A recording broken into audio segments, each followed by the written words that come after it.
بسم اللہ الرحمن الرحیم۔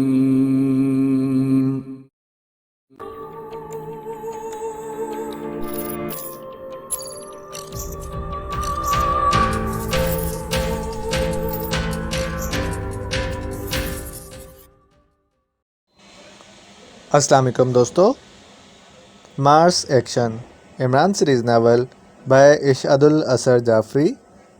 اگر آپ نے ابھی تک ہمارے چینل جاسوسی دنیا کو سبسکرائب نہیں کیا تو سبسکرائب کریں اور بیل آئیکن پر کلک کیجیے۔ موزس کنگ، خفیہ ایجنسی ایکس کے چیف اکا کاک آپ سے ملنا چاہتے ہیں۔ مریخ کے تیسری ملک سن سٹی کے کنگ اتا کوک اس وقت اپنی ذاتی لیبارٹری لائبریری میں تھے۔ اس لائبریری میں چھوٹی چھوٹی ڈسک بڑی ترتیب سے رکھی ہوئی تھیں۔ دنیا بھر کے علم مریخ والوں نے ان ڈسکوں میں محفوظ کر لیے تھے۔ مریخ پر کتابیں شائع نہیں ہوتی تھیں۔ نیا مضمون، نئی کہانی، روزمرہ کے اخبارات اور دیگر تمام علم ڈسکوں میں محفوظ کر لیے جاتے تھے۔ یہ ڈسک بہت ہی چھوٹی چھوٹی تھی۔ مریخ والوں کے پاس جدید ترین کمپیوٹر تھے۔ مریخی باشندوں کو مطالعے کے لیے جو کچھ چاہیے ہوتا تھا وہ پبلک لائبریری میں جا کر لائبریری انچارج سے اس کی ڈسک طلب کر لیتے اور لائبریری میں رکھے ہوئے کمپیوٹر پر ڈسک سیٹ کر کے اپنے مطالعے کا شوق پورا کرتے تھے۔ سن سٹی کے کنگ اتا کوک مطالعے کے بہت شوقین تھے، اس لیے جیسے ہی انہیں فراغت کے چند لمحات بھی میسر آتے وہ اپنی ذاتی لائبریری میں آ جاتے۔ اس وقت بھی وہ اپنی ذاتی لائبریری میں موجود تھے کہ ایک خادم نے آ کر انہیں اکا کاک کی آمد کی اطلاع دی۔ اکا کاک نہ صرف خفیہ سن سٹی کی ایجنسی کا چیف تھا بلکہ ان کے خاندان کا فرد بھی تھا۔ اس سے کہو کہ وہ میرے آفس میں بیٹھے، میں ابھی آتا ہوں، کنگ اتا کوک نے کہا تو خادم واپس چلا گیا۔ کنگ اتا کوک اس وقت کمپیوٹر پر ایک مضمون زمین پر حیات کا مطالعہ کر رہے تھے۔ خادم کے چلے جانے کے بعد انہوں نے وہ مضمون مکمل کیا اور کمپیوٹر آف کر کے اپنے آفس پہنچ گئے۔ سن سٹی کے خفیہ ایجنسی ایکس کا چیف اکا کاک کرسی پر بیٹھا ہوا تھا۔ کنگ کو اپنے سامنے پا کر وہ یکدم کرسی سے اٹھ کھڑا ہوا اور رکوع کے بل جھکتا چلا گیا۔ کہو اکا کاک، کیسے آنا ہوا؟ کنگ اتا کوک نے اسے پوچھا۔ موزس کنگ، میں بہت اہم معلومات لے کر حاضر ہوا ہوں، اکا کاک نے معدبانہ لہجے میں کہا۔ ہاں بولو، ہم سن رہے ہیں، کنگ اتا کوک نے اپنی خفیہ ایجنسی کے چیف اکا کاک سے کہا۔ موزس کنگ، جیسا کہ آپ جانتے ہیں کہ اسٹار سٹی میں ایک بیماری پھیل رہی ہے جس کی علاج کی دریافت کے لیے اسٹار سٹی والوں نے آپ سے بھی مدد کی درخواست کی تھی۔ رکو مت، آگے بولتے جاؤ، کنگ اتا کوک نے کہا۔ موزس کنگ، اسٹار سٹی کے کنگ نے اپنی مدد کے لیے زمین سے 3 افراد کو بلایا ہے۔ اوہ، یہ واقعی اہم خبر ہے، کنگ اتا کوک نے اس کی بات درمیان سے کاٹتے ہوئے کہا۔ موزس کنگ، بلو سٹی والوں نے ان زمینی باشندوں کو اسٹار سٹی والوں سے چھین لیا ہے، اکا کاک نے کہا تو کنگ اتا کوک بے اختیار چونک پڑے۔ کیا مطلب؟ انہوں نے ایسا کیوں کیا ہے؟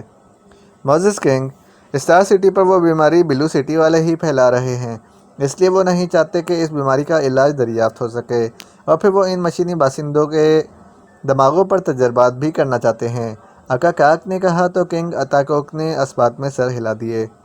یہ اسٹار سٹی والے ہیں ہی ایسے، ویسے زمینی باشندوں کے دماغوں پر تجربات کرنے کا ان کا خیال ہے بہت اچھا، کنگ اتا کوک نے مسکراتے ہوئے کہا۔ موزس کنگ، اب ان دونوں ملکوں کی دشمنی کھل کر سامنے آ گئی ہے، اکا کاک نے کہا۔ ہاں، اندرونی طور پر تو وہ بہت عرصے سے ایک دوسرے کے دشمن تھے، ہمارا خیال ہے کہ اب ہمیں بھی اس دشمنی میں کود جانا چاہیے، کنگ اتا کوک نے کچھ سوچتے ہوئے کہا، اور پھر اس نے ہوا میں انگلی سے ایک خاکہ بنایا۔ خاکہ بنا اور مٹ گیا، اور پھر چند لمحوں بعد ان کے آفس کا دروازہ ظاہر ہوا اور اس میں سے ایک مریخی باشندہ اندر داخل ہوا۔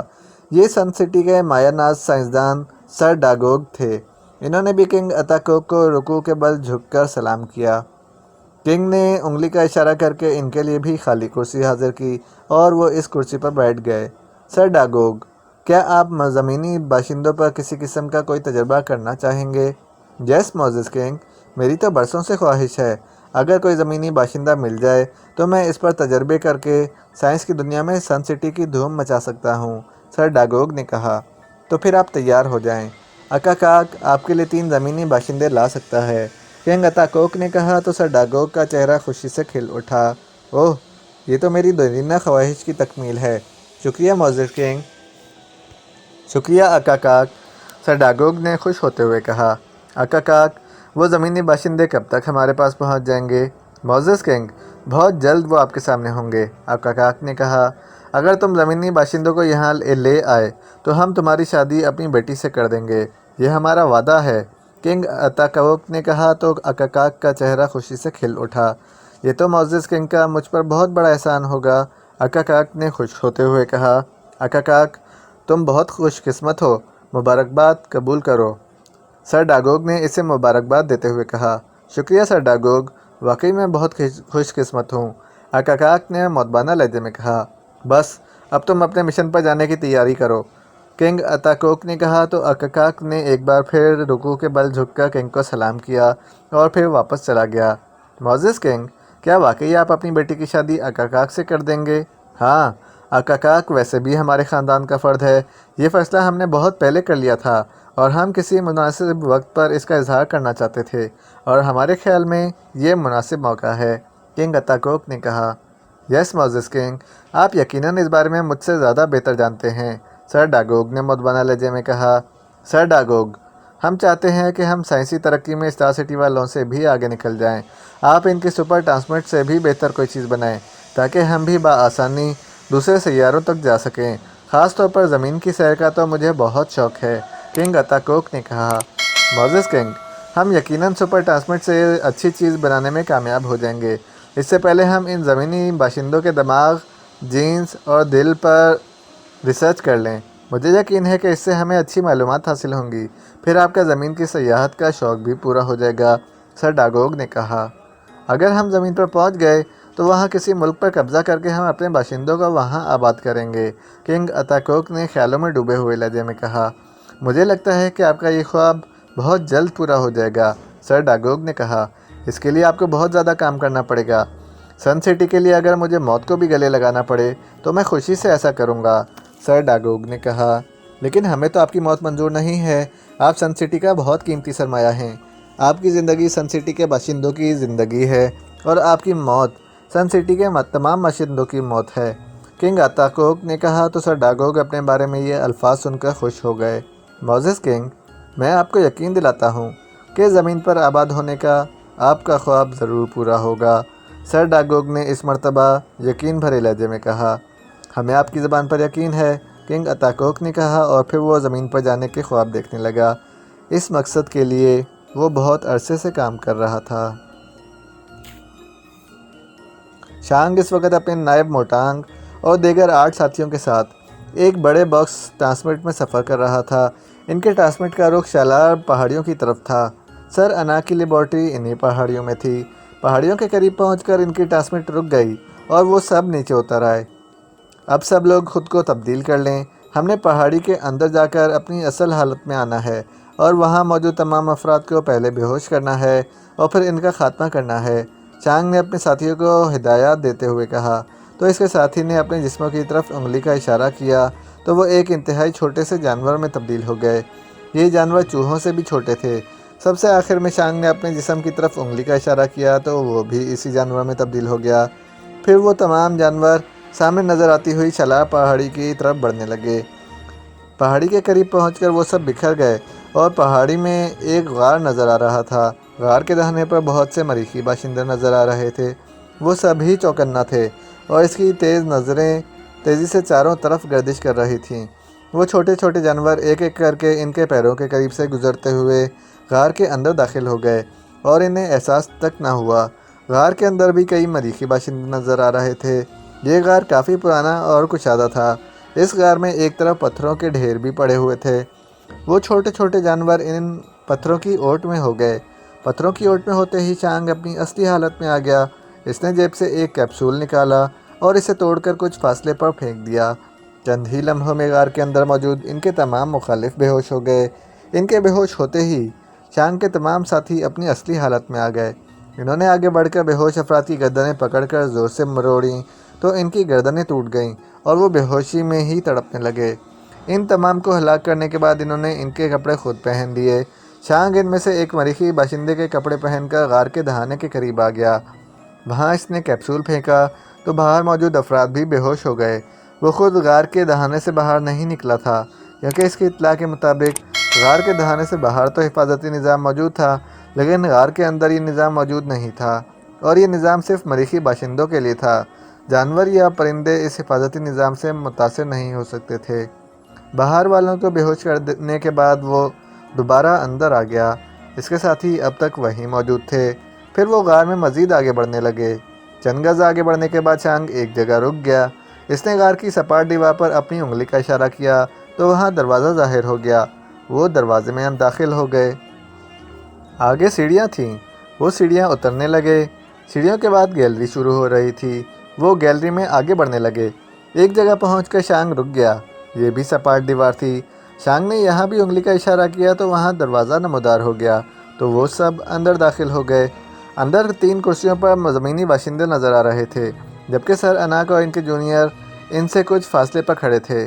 سر اناک اور اس کے جونیئر زمینی باشندوں کے دماغ نکالنے کی تیاری مکمل کر چکے تھے۔ زمینی باشندے ہوش میں تھے اور بہت پریشانی سے دیکھ رہے تھے۔ تم اندر کیوں آ گئے ہو؟ سر اناک نے ان سے پوچھا۔ کیونکہ انہوں نے لباس زیڈ ایجنسی کے پہن رکھے تھے، اس لیے سب سر اناک انہیں اپنا ساتھی سمجھ رہے تھے، لیکن ان کی بے وقت آمد کی وجہ سے وہ ناراض ہو گئے تھے۔ کیا آپ جانتے ہیں کہ یہ آپ کے ساتھ کیا کرنے لگے ہیں؟ شانگ نے سر اناک کو جواب دینے کی بجائے زمینی باشندوں سے پوچھا۔ ہاں، یہ ہمارے دماغ نکالنے لگے ہیں۔ پھر بھی آپ اطمینان سے بیٹھے ہوئے ہیں، شانگ نے جواب دینے والے سے کہا، جو کہ عمران تھا۔ ہم صرف زبان کو حرکت دے سکتے ہیں، ہمارا پورا جسم حرکت کرنے سے قاصر ہے۔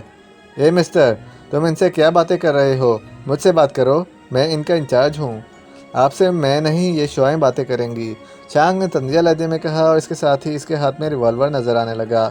پھر اس نے ایک لمحہ ضائع کیے بغیر شعاع سر اناک پر فائر کر دی۔ سر اناک نے لاشعوری طور پر بچنے کی کوشش تو کی، لیکن وہ بچ نہ سکا۔ شعاع اس کے سینے سے ٹکرائی اور اسے آگ لگ گئی۔ سر اناک کے جونیئرز نے شور مچا دیا، لیکن شانگ کے ساتھیوں نے جونیئرز پر بھی فائرنگ کر دی، تو وہ سب بھی آگ میں جلنے لگے۔ جبکہ اس دوران شانگ ایک مشین کی طرف بڑھا۔ اس نے مشین کے چند بٹن دبائے تو عمران اور اس کے ساتھیوں کو محسوس ہوا کہ اب ان کا جسم حرکت کر سکتے ہیں، اس لیے وہ فوراً اٹھ کھڑے ہوئے۔ شانگ تیزی سے ایک اور مشین کی طرف بڑھا اور اس کے بھی چند بٹن پریس کر دیے۔ جلدی آئیں ہمارے ساتھ، میں نے غار کے باہر موجود حفاظتی سسٹم بھی بریک کر دیا ہے، شانگ نے کہا، اور پھر وہ وہاں سے باہر نکل کر اوپر غار میں پہنچ گئے۔ غار سے باہر نکل کر انہوں نے وہاں موجود زیڈ ایجنسی کے بے ہوش ایجنٹوں کو بھی شعاؤں سے آگ لگا دی۔ اس کے بعد شانگ نے ہوا میں انگلی کا اشارہ کیا تو فوراً ہی ایک بڑی ٹرانسمٹ ظاہر ہو گئی۔ بیٹھو، شانگ نے عمران اور اس کے ساتھیوں سے مخاطب ہو کر کہا، تو وہ سب ٹرانسمٹ پر بیٹھ گئے۔ ان تینوں کے بیٹھنے کے بعد شانگ اور اس کے ساتھی بھی ٹرانسمٹ پر بیٹھے اور پھر ٹرانسمٹ پرواز کرنے لگی۔ ابھی سے پرواز کرتے ہوئے چند لمحے ہی گزرے ہوں گے کہ ٹرانسمٹ کو ایک زوردار جھٹکا لگا اور وہ سب ایک دوسرے پر گرے۔ ٹرانسمٹ رک گئی اور پھر زمین پر آ گری۔ ان سب نے ٹرانسمٹ میں کلابازیاں کھائیں اور انہیں اچھی خاصی چوٹیں لگیں۔ ہوشیار، دشمنوں نے ہم پر حملہ کر دیا ہے، شانگ نے ٹرانسمٹ میں سنبھلتے ہوئے کہا۔ اگر ہم تمہارے ساتھ نہ ہوتے تو اس مصیبت میں نہ پھنستے، تنویر نے عمران سے مخاطب ہو کر کہا۔ عمران نے جان بوجھ کر ہمیں پھنسایا ہے جو تم اس پر غصہ کر رہے ہو، جولیا نے تنویر کو آنکھیں دکھاتے ہوئے کہا۔ پلیز، یہ وقت ایک دوسرے کو کوسنے کا نہیں ہے، ہم نے دشمنوں سے بچنا ہے، شانگ نے کہا۔ ٹرانسمٹ میں موجود تمام افراد اپنے ہاتھ سروں پر رکھ کر باہر نکل آئیں، چند لمحوں بعد ٹرانسمٹ کو آگ لگ جائے گی۔ باہر سے ایک آواز سنائی دی تو شانگ چونک پڑا۔ اوہ، میں تو سمجھا تھا کہ ہم پر حملہ بلو سٹی والوں نے کیا ہے، مگر یہ آواز تو سن سٹی کی خفیہ ایجنسی ایکس کے چیف اکا کاک کی ہے، شانگ نے بڑبڑاتے ہوئے کہا۔ کیا مطلب؟ کیا تیسرا ملک بھی اس مسئلے میں کود پڑا ہے؟ ہاں، لگتا تو ایسا ہی ہے، شانگ نے کہا۔ اس کے لہجے سے بے بسی ظاہر ہو رہی تھی۔ اب کیا کرنا ہے؟ انہوں نے ہماری ٹرانسمٹ کو چاروں طرف سے گھیر لیا ہے، ہم خود تو بچ سکتے ہیں لیکن آپ کو نہیں بچا سکتے، یہ آپ کو پکڑ لیں گے۔ یہ ہمیں کیوں پکڑ لیں گے؟ ہم نے ان کا کیا بگاڑا ہے؟ بلو سٹی والوں کی طرح یہ بھی آپ پر تجربات کرنا چاہیں گے، شانگ نے کہا۔ میں دوبارہ اعلان کر رہا ہوں کہ تمام لوگ ٹرانسمٹ سے باہر نکل آئیں، ٹرانسمٹ کو ابھی آگ لگ جائے گی۔ ایک مرتبہ پھر باہر سے آواز آئی، ہمارے معزز مہمان اپنی حیت تبدیل نہیں کر سکتے، لہٰذا یہ اسی حالت میں باہر جائیں۔ ہم تبدیل ہو کر باہر نکلیں گے اور دشمنوں کو گھیرنے کی کوشش کریں گے، اور پھر جیسے ہی یہ ہمارے گھیرے میں آئیں گے ہم انہیں ختم کر دیں گے، شانگ نے اپنے ساتھیوں سے کہا، تو اس کے تمام ساتھیوں نے اس بات میں سر ہلا دیے۔ عمران صاحب، آپ لوگ باہر نکل کر انہیں باتوں میں لگائیں، ہم انہیں گھیرنے کی کوشش کرتے ہیں۔ لیکن کیسے؟ عمران نے اس سے پوچھا، لیکن شانگ نے اس کی بات کا جواب دینے کی بجائے انگلی کا اشارہ اپنے سینے کی طرف کیا تو عمران اور اس کے ساتھی ایک دم اچھل پڑے، کیونکہ اب وہاں شانگ موجود نہیں تھا۔ پھر شانگ کے تمام ساتھی بھی ایک دم غائب ہو گئے اور ان کے سامنے ٹرانسمٹ میں چھوٹے چھوٹے جانور نظر آنے لگے، جسامت میں وہ زمینی چوہوں سے بھی چھوٹے تھے۔ میں آخری بار کہہ رہا ہوں، ٹرانسمٹ میں موجود تمام لوگ باہر نکل آئیں، ورنہ وہ بھی ٹرانسمٹ کے ساتھ جل جائیں گے۔ باہر سے ایک مرتبہ پھر آواز آئی تو عمران ٹرانسمٹ کا دروازہ کھول کر اس میں سے باہر نکل آیا۔ اس نے اپنے ہاتھ بھی سر پر رکھے ہوئے تھے۔ اس کے پیچھے تنویر اور جولیا بھی نیچے اتر آئے۔ انہوں نے دیکھا کہ واقعی ٹرانسمٹ کو بہت سے مریخی باشندوں نے چاروں طرف سے گھیر رکھا ہے۔ عمران اور اس کے ساتھی باہر نکلے تو باہر موجود مریخی باشندے انہیں غور سے دیکھنے لگے۔ صرف تم لوگ باہر نکلے ہو؟ کیا باقی لوگوں کا ارادہ اندر مرنے کا ہے؟ ٹرانسمٹ میں صرف ہم 3 ہی تھے۔ جھوٹ مت بولو، تم چانگ اور اس کے ساتھیوں کے ساتھ تھے۔ مجھے تم سے جھوٹ بولنے کی کیا ضرورت ہے؟ تم خود ٹرانسمٹ چیک کر لو۔ عمران نے منہ بناتے ہوئے کہا تو اس مریخی باشندے نے، جس کا نام شانگ نے اکاکاک بتایا تھا، نے اپنے ایک ساتھی کو اشارہ کیا۔ اس کے ساتھی نے ٹرانسمٹ میں جھانک کر دیکھا تو اسے ٹرانسمٹ میں کوئی بھی نظر نہ آیا۔ چیف، ٹرانسمٹ میں تو واقعی کوئی بھی نہیں ہے۔ اس کا مطلب ہے کہ کنگ مراٹ نے انہیں بھی جینز تبدیلی کے انجیکشن لگوا دیے ہیں اور اب وہ اپنی جسامت بدل کر ٹرانسمٹ سے نکل گئے ہیں۔ جینز تبدیلی کے انجیکشن؟ یہ کیسے انجیکشن ہیں؟ تمہیں نہیں معلوم؟ اسٹار سٹی والے جینز تبدیل کر کے کسی دوسری جنس کا روپ بدل لیتے ہیں۔ جب وہ تمہاری زمین پر جاتے ہیں تو بالکل تمہاری طرح بن کر جاتے ہیں۔ ساتھیوں، چانگ اور اس کے ساتھی یہیں کہیں ہوں گے۔ وہ ہمیں گھیرنے کی کوشش کریں گے۔ تمہیں ارد گرد جو بھی چیز نظر آئے اسے اڑا دو۔ اکاکاک نے پہلے عمران اور پھر اپنے ساتھیوں سے مخاطب ہو کر کہا تو اس کے ساتھی ایک دم چوکنے ہو کر ارد گرد دیکھنے لگے۔ ان میں چند ایک کو زمین پر 2-3 چھوٹے چھوٹے جانور نظر آئے تو انہوں نے فوراً ہی ان پر شعاعیں فائر کر دیں، لیکن وہ جانور اچھل کر ان شعاؤں سے بچے اور پھر انہیں ایک طرف سے شعاعیں آتی ہوئی دکھائی دیں۔ ان شعاؤں کی زد میں اکاکاک کے 2 ساتھی آ گئے اور انہیں آگ لگ گئی اور ان کی کربناک چیخیں بلند ہونے لگیں۔ اکاکاک اور اس کے سب ساتھی زمین پر لیٹ گئے۔ انہوں نے شانگ کے ساتھیوں کو دیکھ لیا تھا۔ عمران، تنویر اور جولیا شانگ اور اس کے ساتھیوں کی طرف متوجہ تھے۔ اسی دوران اکاکاک نے اپنے ایک ریوالور سے ان پر شعاع فائر کر دی۔ یہ نیلی شعاع تھی۔ اس شعاع سے وہ تینوں ہی بے ہوش ہو گئے، جبکہ اب ان دونوں گروپوں کے درمیان باقاعدہ مقابلہ ہو رہا تھا۔ دونوں طرف کے افراد ہلاک ہو رہے تھے۔ چونکہ اکاکاک کے ساتھ زیادہ لوگ تھے، اس لیے شانگ گروپ کا نقصان زیادہ ہو رہا تھا۔ کافی دیر بعد یہ مقابلہ ختم ہو گیا۔ شانگ گروپ کا خاتمہ ہو گیا تھا۔ اکاکاک فاتحانہ انداز میں زمین سے اٹھا۔ اس کے بھی کافی ساتھی مارے گئے تھے، لیکن اب بھی اس کے 6 ساتھی بچ گئے تھے۔ اس نے ہوا میں انگلی سے اشارہ کیا تو ایک بڑی ٹرانسمٹ ظاہر ہو گئی۔ ان زمینی باشندوں کو ٹرانسمٹ میں ڈالو، اکاکاک نے اپنے ساتھیوں کو حکم دیتے ہوئے کہا تو اس کے ساتھیوں نے بے ہوش پڑے ہوئے عمران، تنویر اور جولیا کو اٹھا کر ٹرانسمٹ میں ڈال دیا۔ اس کے بعد وہ سب ٹرانسمٹ میں سوار ہوئے اور ٹرانسمٹ سن سٹی کی طرف پرواز کرنے لگی۔